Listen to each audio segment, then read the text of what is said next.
Microsoft के server में गड़बड़ी के कारण पूरी दुनिया को बड़े तकनीकी संकट का सामना करना पड़ रहा है।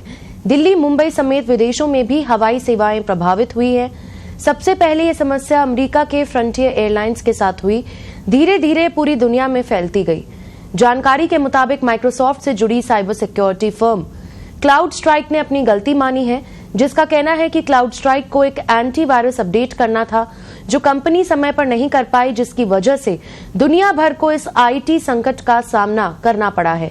इस पूरे संकट को लेकर माइक्रोसॉफ्ट ने अपना पहला बयान जारी किया है, जिसमें कहा है कि उनके स्पेशलिस्ट जल्द से जल्द समस्या को ठीक करने की कोशिश कर रहे हैं और अधिक अपडेट जल्द देंगे। बता दें कि माइक्रोसॉफ्ट के एज्योर क्लाउड और माइक्रोसॉफ्ट 365 सर्विसेज में परेशानी आई है। दिल्ली एयरपोर्ट ने भी सर्वर खराबी को लेकर बयान जारी किया है। एयरपोर्ट प्रशासन ने बताया है कि ग्लोबल आईटी संकट के कारण हवाई सेवाओं पर असर पड़ा है। यात्रियों को होने वाली असुविधा दूर की जाने की कोशिश कर रहे हैं। यात्रियों से कहा गया है कि वो फ्लाइट की अपडेटेड जानकारी के लिए एयरलाइन या ग्राउंड हेल्प डेस्क के संपर्क में रहें।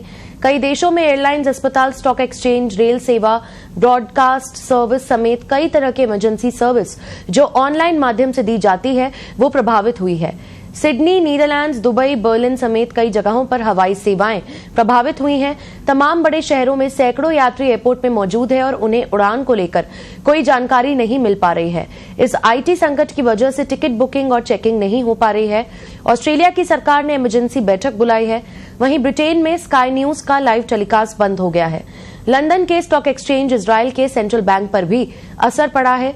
ब्रिटिश रेलवे और यूके की रेल सेवाओं पर भी माइक्रोसॉफ्ट के सर्वर में आई खामी का असर देखने को मिला है। पराग्वे एयरपोर्ट पर भी हवाई सेवा प्रभावित हुई है। वहीं सिंगापुर एयरपोर्ट पर भी मैनुअल चेक इन और बुकिंग की शुरुआत कर दी गई है। भारत की बात करें तो दिल्ली, मुंबई, हैदराबाद समेत तमाम शहरों में हवाई यातायात प्रभावित हुई है। वहीं दिल्ली और हैदराबाद एयरपोर्ट में अब यात्रियों को मैनुअल टिकट जारी किया जा रहा है। मुंबई से भोपाल जाने वाली फ्लाइट कैंसिल कर दी गई है। भोपाल एयरपोर्ट पर भी दिल्ली और हैदराबाद की तरह चेक इन और बुकिंग सेवा मैनुअल शुरू कर दी गई है।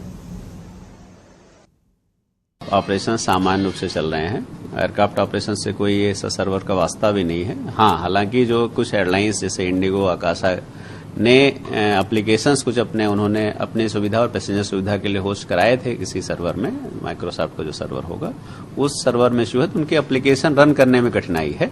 लेकिन बाकी ऑपरेशंस सभी चल रहे हैं। मैनुअल रूप से उनके जो बोर्डिंग कार्ड और ये जो हो रहे हैं सब मैनुअल रूप से जारी किए जा रहे हैं, कोई दिक्कत नहीं।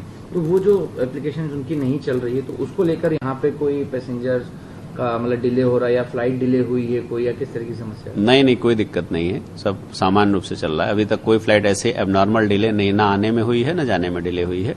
प्रोसेसिंग टाइम अगर फ्लाइट में 20-25 मिनट लगता हो सकता है 5 मिनट और लग जाए, लेकिन बाकी ऐसे कोई इसमें दिक्कत नहीं आती। एयरलाइंस की तरफ से आपको कुछ आया है जिनमें प्रॉब्लम आ रही है कि उनकी तरफ से? नहीं, मैंने एयरलाइन से बात भी करी थी इंडिगो से कि अगर कोई दिक्कत हो, उनका सिस्टम में नहीं, मैनुअल सिस्टम से काम कर रहे हैं, कोई परेशानी नहीं। भोपाल एयरपोर्ट में कोई परेशानी नहीं। सर, अपने यहाँ से रेगुलर कितनी पर डे? हमारे यहाँ पर डे लगभग 37 मूवमेंट है।